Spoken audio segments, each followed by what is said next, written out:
Au bureau de l'avocat, j'ai découvert que mes parents ne m'avaient rien laissé. Mon frère héritait de tout. J'ai discrètement annulé tous les virements. Un mois plus tard, ma mère m'a envoyé un texto, l'hypothèque est due. J'ai répondu, pas la mienne. Je m'appelle Alice Michel. J'ai 32 ans, et j'ai bâti mon entreprise de construction à partir de rien, juste avec de la sueur et de la détermination. En grandissant, j'ai toujours été la fille responsable, tandis que mon jeune frère, Derek, était clairement le favori. Quand j'ai reçu l'appel concernant la réunion de planification successorale de mes parents, je m'attendais à de la justice, après des années à les soutenir financièrement et émotionnellement. Je n'aurais jamais imaginé que mes propres parents me trahiraient d'une manière si calculée. J'ai grandi dans un quartier modeste, dans la banlieue de Boston. Mon père, Robert, travaillait dans les assurances, ramenant un salaire décent qui nous permettait de vivre confortablement, mais jamais dans l'opulence. Ma mère, Suzanne, était enseignante en CE2 à l'école primaire locale. De l'extérieur, nous ressemblions probablement à la famille américaine typique de la classe moyenne, mais à l'intérieur de notre maison, la dynamique était loin d'être équilibrée. Mon frère, Derek, a 5 ans de moins que moi, et dès sa naissance, le centre d'attention de notre famille s'est déplacé. Alors que j'étais du genre sérieuse et studieuse, obtenant d'excellentes notes et suivant les règles, Derek était charismatique, extraverti, et en difficulté scolaire. Cette différence de personnalité n'aurait peut-être pas posé de problème dans certaines familles, mais dans la nôtre, elle a créé une nette division de l'affection parentale. Je me souviens encore de ma remise de diplôme de lycée. J'étais major de ma promotion, j'avais obtenu une bourse partielle pour l'université de Boston, et j'avais été accepté dans leur programme d'ingénierie très compétitif. Mes parents ont assisté à la cérémonie, bien sûr, mais la célébration qui a suivi a été minime, un dîner rapide chez Applebee's, une carte avec 50 €. Et puis, la conversation a rapidement dévié sur le prochain tournoi de baseball de Derek. 2 semaines plus tard, lorsque l'équipe de Derek a remporté un championnat régional, mes parents ont organisé un barbecue dans le jardin, invité toute la famille, et lui ont acheté une nouvelle console de jeu. Ce n'est pas la différence matérielle qui m'a blessé. C'était l'écart d'enthousiasme. Mes réussites étaient reconnues, celles de Derek étaient célébrées. C'est à l'université que les disparités financières sont devenues impossibles à ignorer. Malgré ma bourse, je devais encore couvrir une part importante de mes frais de scolarité. Mes parents ont contribué ce qu'ils pouvaient, environ un quart des coûts, mais ont clairement fait savoir que je devais me débrouiller pour le reste. J'ai contracté de modestes prêts, et j'ai cumulé 3 emplois à temps partiel, le matin dans un café, le soir à la bibliothèque du campus, et les week-ends sur des chantiers avec l'entreprise de mon oncle. Je dormais à peine, mais j'ai réussi à obtenir mon diplôme avec une dette minimale et une expérience professionnelle précieuse. L'expérience universitaire de Derek n'aurait pas pu être plus différente. Il a fréquenté une université privée, avec des frais de scolarité nettement plus élevés que les miens, malgré ses notes médiocres. Mes parents ont couvert toutes ces dépenses, frais de scolarité, logement et nourriture, forfait repas, et même de l'argent de poche, alors que j'ai dû financer la majeure partie de ma propre éducation. Quand j'ai interrogé mon père sur cette disparité une fois, il a simplement dit « Derek n'est pas aussi indépendant que toi, Alice. Il a besoin de plus de soutien. » Ce schéma a continué après l'obtention de nos diplômes. J'ai découvert que j'avais un talent pour les travaux de construction et la gestion de projets. J'ai économisé chaque centime de mon premier emploi dans une entreprise de construction, j'ai suivi des cours du soir en administration des affaires, et j'ai finalement lancé Michel Contracting à 26 ans. Ces 2 premières années ont été brutales, des semaines de 80 heures, dormant sur un matelas dans mon bureau pour économiser sur le loyer, réinvestissant chaque dollar de profit dans l'entreprise. Pas de vacances, pas de vie amoureuse, juste du travail et de la détermination. Pendant ce temps, Derek passait d'un emploi à l'autre, ne restant jamais nulle part plus de quelques mois. Il prétendait y trouver sa passion, mais surtout, il trouvait son chemin vers les bars et les fêtes. À 25 ans, il a annoncé qu'il voulait ouvrir un magasin de souvenirs sportifs.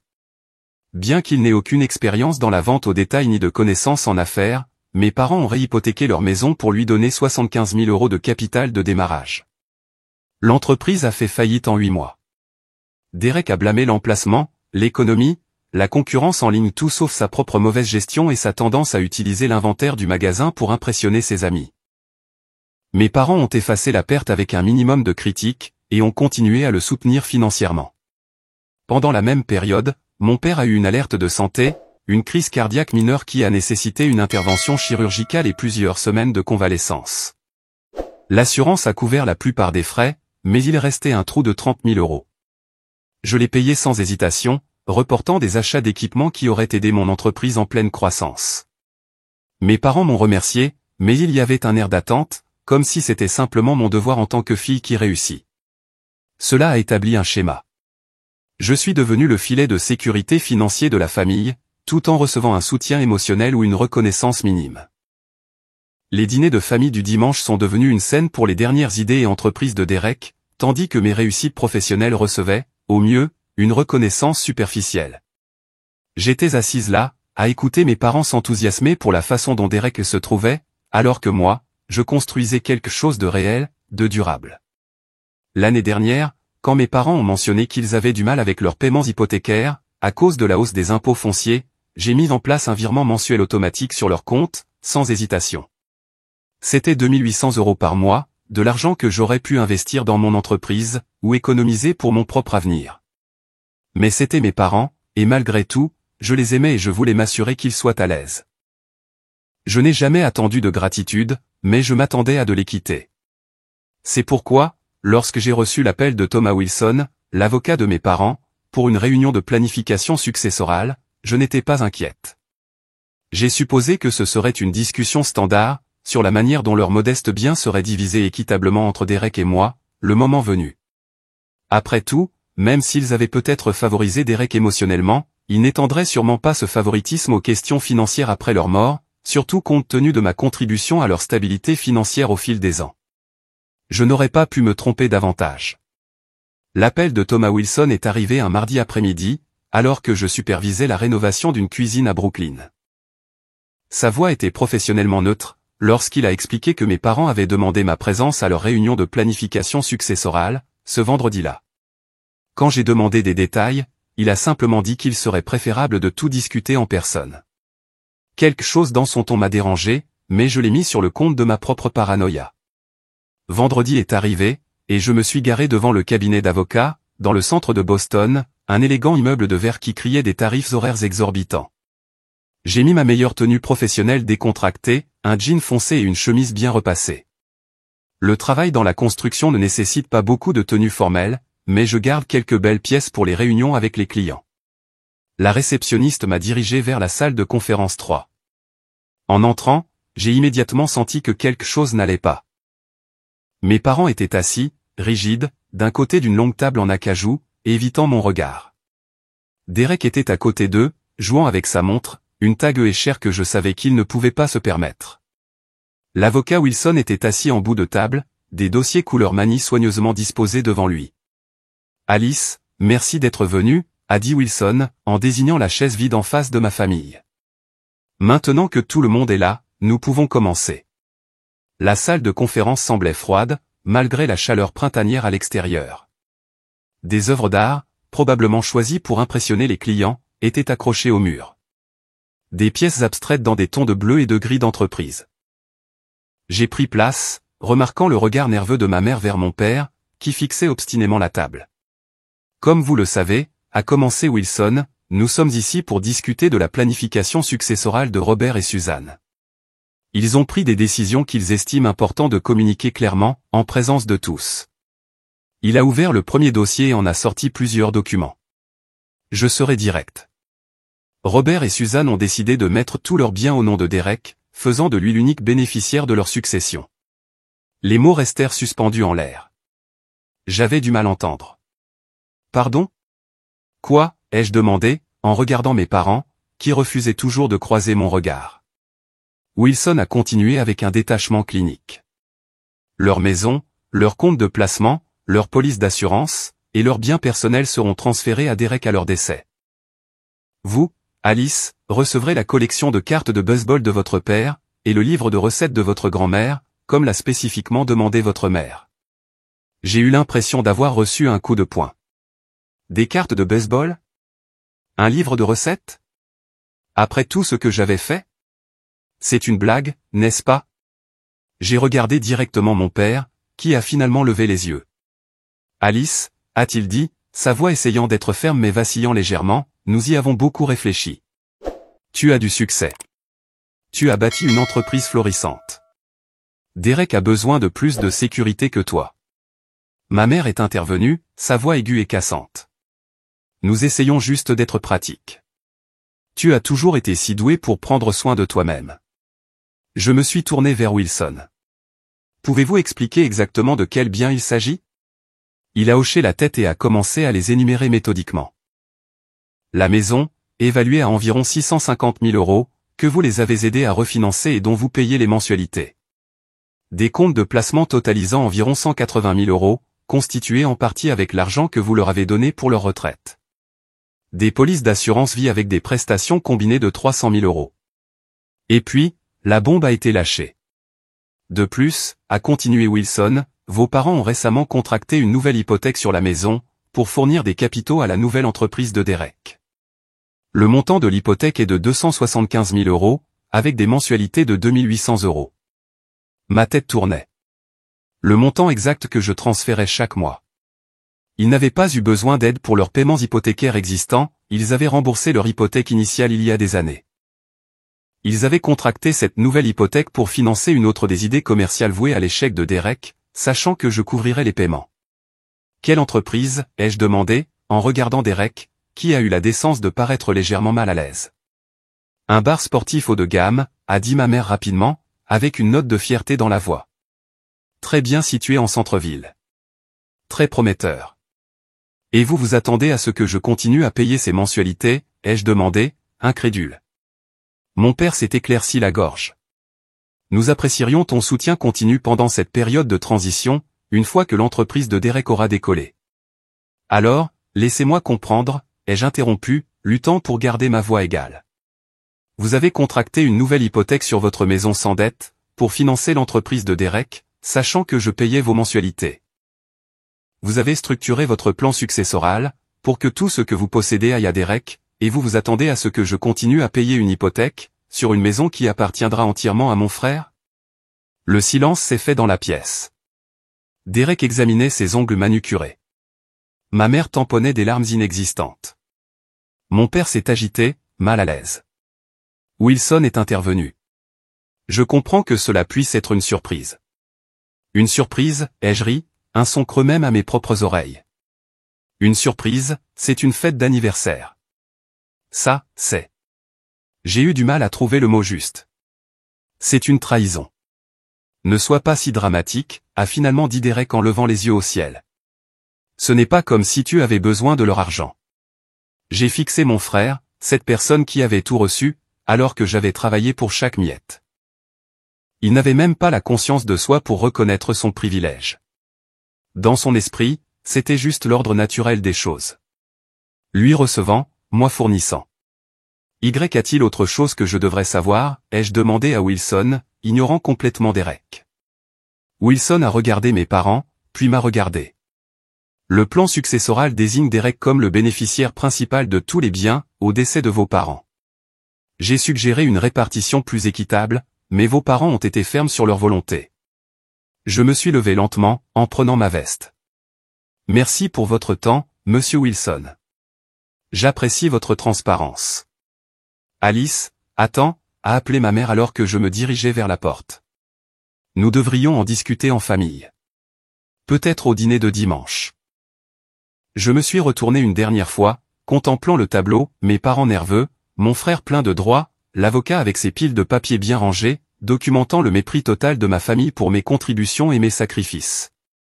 Je ne serai pas au dîner, ai-je dit doucement. J'ai ma propre planification financière à faire. Je suis parti, ignorant les appels de ma mère et la voix soudainement autoritaire de mon père, qui exigeait que je revienne. Dans l'ascenseur menant au parking, mon téléphone a commencé à vibrer de textos et d'appels. Je l'ai mis en silencieux et j'ai conduit jusqu'à chez moi, dans un état d'incrédulité engourdi. L'ampleur de la trahison ne s'était pas encore pleinement manifestée. Il ne s'agissait pas de l'argent lui-même. Il s'agissait de ce que l'argent représentait, des années de soutien non réciproque, d'être tenu pour acquise, d'être apprécié uniquement pour ce que je pouvais fournir. Pour la première fois, j'ai vu avec une clarté parfaite que, aux yeux de ma famille, je n'étais ni une fille, ni une sœur. J'étais un distributeur de billets avec un pouls, et il était temps de fermer ce compte. Cette nuit-là, j'ai finalement lu l'avalanche de messages de ma famille. Les textos de ma mère allaient de l'inquiétude, « Ça va? Appelle-nous, s'il te plaît », à la culpabilisation, « Après tout ce que nous avons fait pour toi ». Ceux de mon père étaient plus directs, « Tu réagis de manière excessive. Appelle immédiatement pour discuter de tes responsabilités ». Derek n'avait envoyé qu'un seul message, « Encore une fois, tu ramènes tout à toi ». J'ai éteint mon téléphone et je suis allé me coucher, me préparant à la tempête qui suivrait, lorsque ma famille découvrirait que j'avais coupé les vivres. Demain apporterait la confrontation, mais ce soir, j'avais besoin de repos.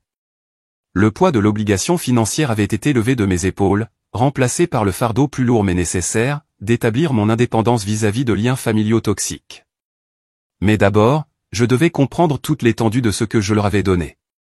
J'ai passé la soirée à éplucher mes dossiers financiers, documentant chaque contribution que j'avais faite au fil des ans. Les chiffres étaient stupéfiants, une fois mis noir sur blanc, contribution aux frais de scolarité de Derek, 14 000 €, donnés directement à mes parents quand ils prétendaient ne pas pouvoir couvrir ses dépenses de deuxième année. Frais médicaux de papa, 32 475 €, pour l'intervention cardiaque et les soins de suivi. Réparation de la maison, 20 500 €, pour un nouveau toit, une plomberie et une électricité refaite à neuf, après la découverte d'un câblage vétuste dans leur grenier. Virements mensuels sur les 5 dernières années, des montants variables, d'environ 1 500 € par mois en moyenne avant les 2008 cents de cette année, totalisant plus de 90 000 €. Aide d'urgence, environ 15 000 €, pour des réparations de voitures, des remplacements d'appareils électroménagers, et d'autres dépenses imprévues. Le total m'a sidéré, plus de 175 000 € en seulement 5 ans. De l'argent qui aurait pu faire croître mon entreprise plus rapidement, acheter ma propre maison, ou construire mon épargne retraite. En approfondissant les relevés bancaires, j'ai remarqué quelque chose qui m'a glacé le sang. Plusieurs gros retraits avaient été effectués du compte de mes parents, auquel j'avais largement contribué, la veille de l'apparition de dépôts sur le compte personnel de Derek. Il lui avait transféré mon aide financière depuis le début. Je me suis adossé à ma chaise, digérant ce nouveau niveau de tromperie. Ce n'était pas seulement qu'ils prévoyaient de tout donner à Derek après leur mort, ils avaient redirigé mon soutien vers lui pendant tout ce temps. Chaque dollar que je pensais aider mes parents à maintenir leur niveau de vie avait en fait subventionné le style de vie de Derek et ses entreprises ratées. La trahison semblait encore plus complète maintenant. Non seulement ils m'avaient exclu de leur testament tout en attendant un soutien financier continu, mais ils m'avaient systématiquement trompé sur la destination réelle de mon argent. Je finançais la vie de Derek, à travers ce que je pensais être une aide à mes parents. J'ai appelé ma conseillère financière, Margaret Jenkins, et j'ai programmé un examen d'urgence. Si ma famille en arrivait à des confrontations sur mon lieu de travail et à de la manipulation financière, je devais m'assurer que tous mes actifs professionnels étaient complètement protégés. J'ai aussi pris une décision qui m'a semblé à la fois terrifiante et libératrice, je documenterai tout, et je serai prête à montrer à la famille élargie exactement ce qui s'était passé, s'ils essayaient de me faire passer pour la méchante. Cette nuit-là, j'ai rédigé une chronologie détaillée des contributions financières, avec des relevés bancaires et des documents à l'appui. Si cela devait devenir une guerre familiale, je serais armé de faits, pas d'émotions. La vérité serait mon bouclier contre leurs tentatives inévitables de manipulation psychologique. Le premier signe que mes parents avaient découvert l'annulation des virements est arrivé à 9h17, le mercredi suivant. J'étais sur un chantier, supervisant des travaux d'électricité, quand mon téléphone a explosé de notifications. De maman, il doit y avoir une erreur avec la banque. Ton virement mensuel n'est pas passé. De papa, appelle immédiatement au sujet de la situation financière. C'est inacceptable. 3 appels manqués de leur numéro, en l'espace de 5 minutes. J'ai mis mon téléphone en silencieux et j'ai terminé ma réunion, en gardant mon calme professionnel, malgré le fait de savoir que ma famille était probablement en train de devenir folle. Quand je suis retourné à ma camionnette, j'avais cet appel manqué et un message vocal de mon père qui commençait par une respiration lourde et se terminait par « Ce comportement enfantin doit cesser maintenant, Alice. Tu as des responsabilités. » Des responsabilités, comme si je n'en avais pas assumé plus que ma part depuis des années. Au lieu de rappeler immédiatement, j'ai conduit jusqu'à mon bureau et j'ai demandé à mon assistante, Tina, de retenir tous les appels non urgents. Je devais me préparer à cette conversation. Après 30 minutes à rassembler mes pensées et à revoir les faits financiers, j'ai appelé chez mes parents. Ma mère a répondu à la première sonnerie. Alice, Dieu merci. Y a-t-il eu une erreur avec la banque? Ce n'est pas une erreur, ai-je dit, en gardant ma voix calme. J'ai annulé les virements. Silence. Quoi? Mais le paiement de l'hypothèque est dû dans 2 jours. J'en suis consciente. Je ne comprends pas. Est-ce à cause de la réunion avec Thomas? Nous punis-tu pour un prétendu affront? Un prétendu affront? Je n'ai pas pu m'empêcher de rire. Vous avez réhypothéqué votre maison, en utilisant mon argent, pour financer l'entreprise de Derek, puis vous m'avez complètement éliminé de votre testament. Ce n'est pas un prétendu affront, maman. C'est une décision calculée. J'ai entendu une conversation étouffée. Puis mon père a pris le téléphone. Mais qu'est-ce que tu crois faire, bon sang? A-t-il exigé, la voix tendue de colère. Ta mère est en larmes. J'établis des limites financières, ai-je répondu. Quelque chose que j'aurais dû faire il y a des années. Nous sommes tes parents, a-t-il crié. Tu ne peux pas nous imposer de limites. Nous t'avons élevé, nous t'avons donné un toit, nous t'avons nourri. Et j'ai remboursé ça 10 fois, ai-je interrompu. J'ai contribué à plus de 175 000 € à votre ménage, rien que ces 5 dernières années. De l'argent qui, apparemment, est allé aux entreprises ratées de Derek et à cette nouvelle hypothèque dont je ne savais rien. La conversation s'est envenimée à partir de là. Mon père a menacé. Ma mère a supplié. Je suis resté ferme. Cela s'est terminé par la déclaration de mon père, si c'est comme ça que tu le veux, très bien. Ne t'attends plus à être la bienvenue au dîner du dimanche. C'était censé me blesser, mais au lieu de ça, je me suis senti étrangement libéré. Ça me va, ai-je dit. Au revoir. Au cours des semaines suivantes, la campagne de pression de ma famille s'est intensifiée, des appels quotidiens, des textos émotionnels, et même un message vocal larmoyant de ma mère disant « Nous ne comprenons pas pourquoi tu nous punis comme ça, après tout ce que nous avons sacrifié pour toi. » Leur manipulation était d'une audace à couper le souffle. Ils n'avaient rien sacrifié pour moi depuis mes 18 ans. Si quelqu'un avait fait des sacrifices, c'était bien moi, pour les soutenir, et par extension, Derek. La guerre psychologique est devenue plus sophistiquée au fil des jours. Ma mère a commencé à appeler mes collègues, prétendant être inquiète pour l'état mental d'Alice et demandant s'ils avaient remarqué des changements dans mon comportement. Quand mon ami Michael m'a parlé de son appel à son entreprise de construction, j'ai réalisé qu'ils essayaient de nuire à ma réputation professionnelle pour me forcer à obéir. Elle a carrément suggéré que tu pourrais faire une dépression nerveuse, m'a rapporté Michael autour d'une bière un soir. Elle a dit que la famille s'inquiétait de tes décisions financières erratiques et se demandait si le stress au travail n'affectait pas ton jugement. C'était un nouveau coup bas, même pour eux. S'attaquer à ma crédibilité professionnelle franchissait une ligne que je ne les pensais pas capables de franchir.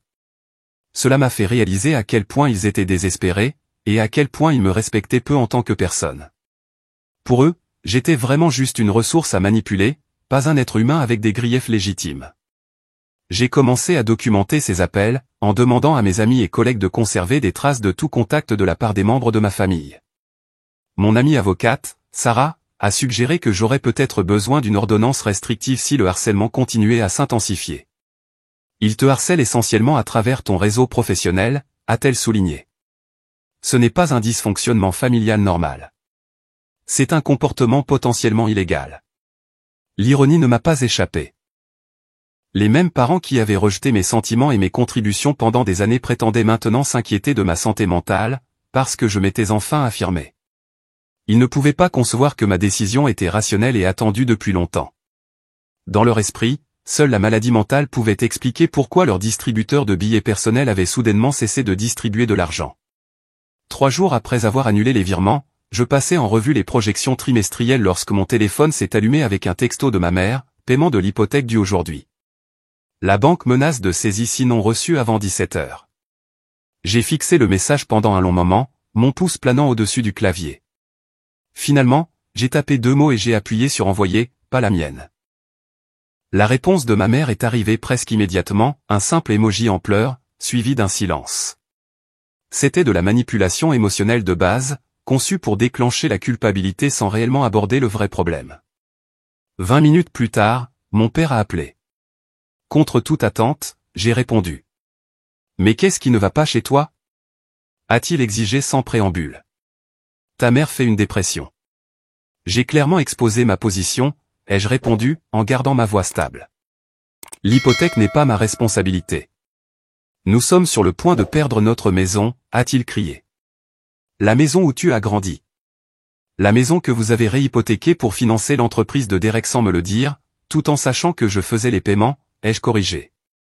La maison qui ira de toute façon à Derek, selon votre plan successoral. Les confrontations ont continué, y compris mes parents se présentant à mon lieu de travail, créant des scènes qui menaçaient ma réputation professionnelle. Mais j'ai tenu bon. Pour la première fois de ma vie d'adulte, je me mettais en premier, non pas par égoïsme, mais par nécessité de me préserver. Des mois passèrent. Par l'intermédiaire de ma tante Emma, j'ai appris que mes parents avaient manqué 2 paiements hypothécaires et avaient reçu un avis formel de la banque, concernant une éventuelle procédure de saisie. Le bar sportif de Derek était en difficulté, et il avait été contraint de prendre un travail à temps partiel pour compléter ses revenus. La réalité les frappe durement, m'a rapporté Emma lors de l'un de nos appels hebdomadaires. Derek a même demandé conseil à ton père, sur la possibilité de vendre l'entreprise avant qu'elle ne coule complètement. C'est surprenant, ai-je admis. Derek avait toujours rejeté les conseils, préférant apprendre ses leçons à la dure. Je pense qu'il grandit enfin, a suggéré Emma. Rien ne vous fait mûrir comme d'affronter les conséquences de vos choix sans filet de sécurité. Pendant cette période, j'ai commencé à voir l'impact plus large de ma décision se répercuter sur le système familial. Des parents éloignés qui avaient initialement pris le parti de mes parents ont commencé à poser des questions plus pointues, lorsque le tableau financier complet est devenu clair. Tante Emma avait joué un rôle déterminant pour rétablir la vérité, en partageant la documentation que j'avais fournie sur des années de soutien financier unilatéral. Ma cousine Rachel m'a appelé directement après avoir appris la situation par Emma. Je ne savais pas que tu les soutenais depuis si longtemps, a-t-elle dit. Quand ta mère a demandé de l'argent, elle a fait croire que tu les avais soudainement abandonnés sans raison. Elle n'a jamais mentionné la planification successorale, ni le fait que tu payais leur hypothèque. Ce schéma s'est répété dans toute notre famille élargie. Mes parents avaient partagé des informations de manière sélective, se présentant comme des victimes de ma cruauté soudaine, tout en omettant le contexte qui avait conduit à ma décision. Lorsque les proches ont appris toute l'histoire, les années de soutien financier, la réhypothèque secrète, l'exclusion du testament, la plupart d'entre eux ont complètement compris ma position. Tes parents ont toujours eu des problèmes de limite, m'a confié mon oncle Frank lors d'un barbecue familial auquel j'ai assisté sans eux. Ta grand-mère se plaignait de la façon dont ta mère manipulait les situations pour obtenir ce qu'elle voulait. Je vois les mêmes schémas maintenant. C'était une validation d'entendre que d'autres avaient observé ces dynamiques au fil des ans. Je m'étais souvent demandé si j'étais trop sensible, ou si j'interprétais trop les situations. Apprendre que des membres de la famille élargie avaient remarqué les tendances manipulatrices de mes parents a aidé à confirmer que ma décision n'était pas une réaction excessive, mais une réponse nécessaire à des schémas toxiques de longue date. Ma propre vie avait trouvé un nouveau rythme, plus sain. Mon entreprise prospérait. J'avais enfin acheté ma propre maison et j'avais commencé à sortir avec Lucas, un architecte qui m'a aidé à voir à quoi ressemblaient réellement des relations saines. J'ai continué la thérapie, traitant des années de manipulation et d'exploitation normalisée. L'occasion d'une réconciliation s'est présentée lorsque mon père m'a envoyé une lettre manuscrite, la première communication écrite qu'il m'envoyait qui ne soit pas un email ou un texto depuis probablement 15 ans. Je l'ai ouverte avec prudence, m'attendant à moitié à un autre discours culpabilisant ou à une demande financière. Au lieu de cela, j'ai trouvé quelque chose que je n'avais jamais reçu de mon père auparavant, de véritables excuses. Chère Alice, a-t-il écrit de son écriture précise d'ingénieur. J'ai commencé et jeté cette lettre une douzaine de fois, luttant pour trouver les mots justes. La simple vérité est que ta mère et moi t'avons traité injustement pendant de nombreuses années. Nous avons pris ton succès et ta responsabilité comme une autorisation d'attendre de plus en plus de toi, tout en donnant de moins en moins en retour. Les décisions de planification successorale ont été l'aboutissement d'années de dynamique familiale déséquilibrée, et ta réaction, bien que douloureuse pour nous, était justifiée. Vendre la maison et déménager dans quelque chose de plus petit a été une leçon d'humilité, mais nécessaire. Pour la première fois depuis des années, nous vivons selon nos moyens, au lieu de compter sur ta générosité. Je ne m'attends pas à ce que cette lettre répare immédiatement les dommages que nous avons causés à notre relation, mais j'espère qu'elle pourra être un premier pas vers une connexion plus honnête et équilibrée à l'avenir, si tu le souhaites. Avec amour et regret, papa. J'ai lu la lettre 3 fois, en digérant sa signification. Elle ne contenait aucune demande d'argent, aucune culpabilisation subtile, aucune minimisation de leurs actions, juste une reconnaissance, une prise de responsabilité, et une porte ouverte à la réconciliation, sans pression. J'ai appelé mon père 2 jours plus tard. La conversation a été initialement maladroite, nous deux incertains de ce nouveau territoire, où les anciens schémas ne s'appliquaient plus. Mais peu à peu, nous avons trouvé notre chemin vers une communication plus authentique, que nous n'avions pas eue depuis des années. Au cours des semaines suivantes, j'ai progressivement rétabli le contact avec ma famille, en prenant des mesures prudentes et mesurées, plutôt qu'un retour immédiat au schéma précédent. Un café avec mon père est devenu un rituel hebdomadaire.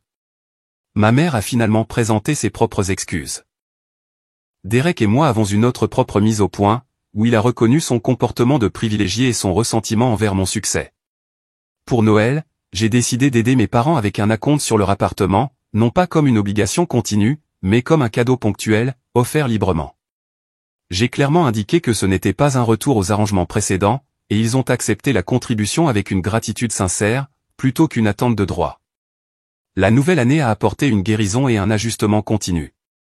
Ma relation avec Lucas s'est approfondie, alors que nous discutions d'un avenir ensemble.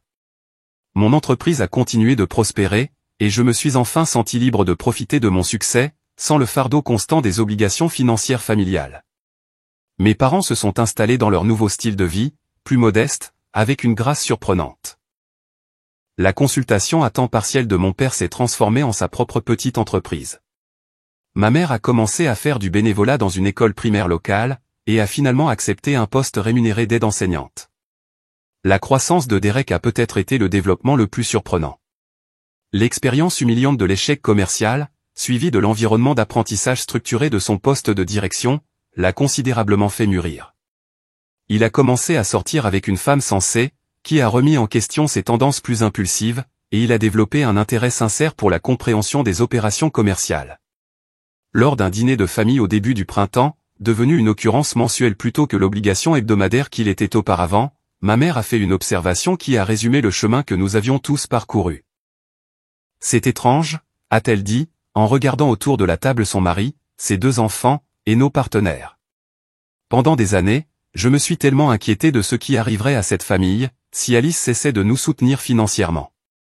Je n'aurais jamais imaginé que nous finirions tous plus forts et plus heureux grâce à cela. » Plus tard dans la nuit, alors que Lucas et moi rentrions à la maison, il m'a demandé si je regrettais la façon dont les choses s'étaient déroulées.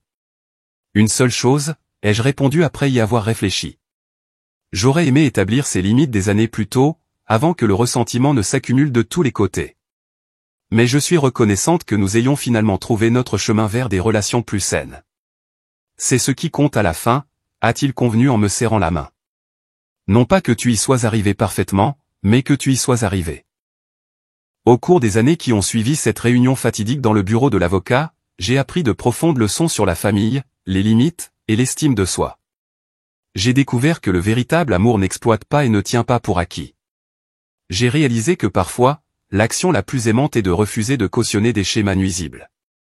Et peut-être plus important encore, j'ai appris que le pardon n'exige pas de revenir à des dynamiques malsaines. Il est possible de pardonner, tout en maintenant les limites nécessaires à la croissance de chacun. Mes relations familiales ne seront jamais parfaites. Nous portons tous les cicatrices des schémas auxquels nous avons participé pendant des décennies. Mais maintenant, elles sont construites sur l'honnêteté, le respect mutuel, et une attention sincère, plutôt que sur l'obligation, l'exploitation, et des attentes déséquilibrées. Cette transformation, aussi douloureuse et désordonnée qu'elle ait été, valait chaque moment difficile en cours de route. Parfois, la chose la plus courageuse que vous puissiez faire est de défendre votre propre valeur. Et parfois, la chose la plus aimante que vous puissiez faire pour votre famille est de refuser de cautionner leur dysfonctionnement, même si cela signifie s'éloigner de tout ce que vous avez connu, et recommencer à zéro, selon vos propres termes. Il y a une paix dans ma vie maintenant, que je n'aurais jamais cru trouver. L'anxiété constante de me demander quelle urgence financière me tomberait dessus a disparu. Au lieu de cela, je me réveille chaque matin avec une clarté sur mes priorités, mon entreprise, mon avenir, et l'homme que j'aime. Lucas a été mon ancre à travers tout cela. Il a vu le tribut que les attentes de ma famille m'avaient fait payer, bien avant que j'aie le courage de le reconnaître. Quand j'ai finalement tracé la ligne, il n'a pas essayé de m'influencer dans un sens ou dans l'autre.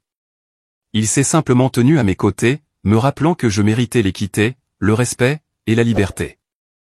À bien des égards, la force de notre relation est devenue le miroir dont j'avais besoin. J'ai vu à quel point la vie pouvait être différente, quand quelqu'un m'aimait pour qui j'étais, et non pour ce que je pouvais fournir. Lucas ne m'a jamais rien demandé d'autre que de l'honnêteté et un partenariat. Pour la première fois de ma vie d'adulte, je n'étais pas vidé. J'étais comblé. Il y a eu encore des moments difficiles. Les fêtes sont restées compliquées. Certains parents ont essayé de combler le fossé, en nous invitant, Lucas et moi, à des rassemblements où mes parents étaient également présents. Au début, j'ai refusé, pas prête à rouvrir des blessures qui commençaient à peine à guérir. Mais peu à peu, j'ai appris à être présente sans renoncer à mes limites. La première fois que nous nous sommes tous assis à la même table, j'ai senti la vieille tension parcourir mon corps. Mon père s'est éclairci la gorge plus que d'habitude. Ma mère s'est agitée avec les serviettes et la vaisselle. Derek a évité mon regard. Mais j'ai aussi remarqué quelque chose de différent. Il y avait de l'humilité dans leur attitude, une absence de ce sentiment de droit qui avait autrefois été si épais qu'il étouffait chaque pièce où nous nous trouvions ensemble.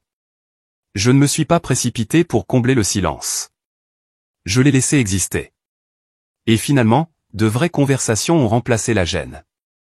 Mes parents ont posé des questions sur mes projets, non pas avec une politesse feinte, mais avec un intérêt sincère. Derek a parlé de son nouveau rôle de direction avec un ton de responsabilité que je n'avais jamais entendu auparavant. Il a même admis, à sa manière hésitante, qu'il comprenait maintenant à quel point j'avais porté de choses. Le pardon n'a pas été un événement unique. C'était un processus. Certains jours, je m'y sentais ouverte. D'autres jours, je ressentais à nouveau la morsure de la trahison. Mais Lucas m'a rappelé que le pardon ne consistait pas à excuser le passé. Il s'agissait de s'en libérer. Quand il m'a demandé en mariage, un soir tranquille dans notre jardin, avec la ligne d'horizon de la ville brillant au loin, j'ai ressenti une vague de gratitude si forte qu'elle m'a fait pleurer. Gratitude d'avoir survécu aux années de déséquilibre, gratitude d'avoir appris à me tenir debout par moi-même, et gratitude d'avoir trouvé un partenaire qui m'appréciait sans condition. Le mariage a été petit, intime, rien à voir avec les grandes démonstrations que mes parents avaient autrefois insisté pour organiser pour les entreprises éphémères de Derek. Juste des amis proches, quelques parents qui me soutenaient, et des vœux qui ressemblaient à des promesses auxquelles je pouvais croire. Mon père m'a conduite à l'autel, sa main tremblant légèrement, ses yeux humides d'un mélange de regret et de fierté. Ma mère a pleuré doucement, non pas par manipulation cette fois, mais d'une émotion sincère. J'ai choisi de les laisser être là, non pas parce que j'avais oublié le passé, mais parce que j'avais choisi de construire un avenir différent, un avenir où l'amour ne se mesurait pas en euros ou en sacrifices silencieusement endurés, mais en respect, en attention, et en présence. Aujourd'hui, assise dans la maison que Lucas et moi avons conçue ensemble, je peux enfin dire que le poids est levé. Mon entreprise continue de prospérer, mon mariage est solide, et ma famille, bien qu'imparfaite, a appris à exister avec des limites qui honorent tout le monde. Je sais maintenant que je suis plus que ce que je fournis. Je suis digne d'un amour qui ne vient pas avec des conditions. Et bien que le chemin vers cette prise de conscience ait été douloureux, il m'a mené exactement là où je devais être. Avec Lucas à mes côtés, je ne survis pas seulement. Je vis pleinement, librement, et enfin, selon mes propres termes.